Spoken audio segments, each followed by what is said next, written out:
मयूरभंज जिला बारिपदा सहर में चोरों उपद्रव वृद्धि पाइबार लगी।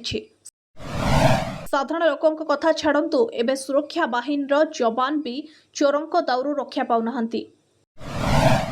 स्टेशन बजार अंचल जड़े पुलिस कर्मचारी दुई चकिया जान बुलेट चोरी होता अभियोग होईछि।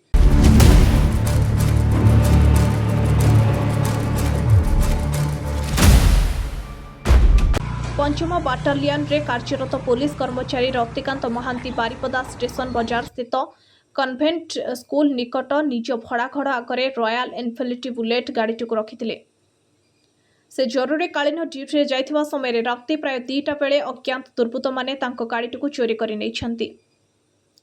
गाड़ी चोरी हेबा संपर्क में श्री महांती 15 जुलाई संध्यारे स्थानीय थाना रे लिखित अभियोग दाखल करथिले, किंतु अभियोगर दीर्घ दिन बीती जाइतिले सुधा पुलिस गाड़ीर कौनसी पत्ता पाई पारि नाही। गाड़ीटी को शीघ्र ठाब करिबा पई से निवेदन करिसेंती।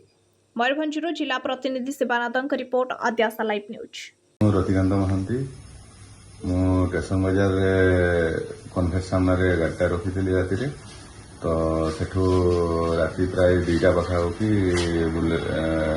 क्लासिक 350 एटा मोर चोरी।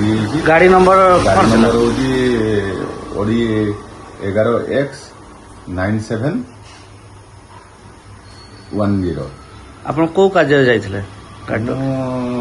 मो गाड़ीटा टे प्रोब्लेम थिला मु घर सामना रखी तो मु ड्यूटी को आसली प्राय 11:30 आसली राति 2:30 गला गाड़ी नथी।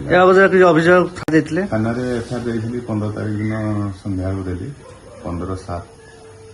तो आज पर्यंत किसी खबर तो मिली नहीं गाड़ी। आपनकर बुलेटटा नुआ मॉडल थिला?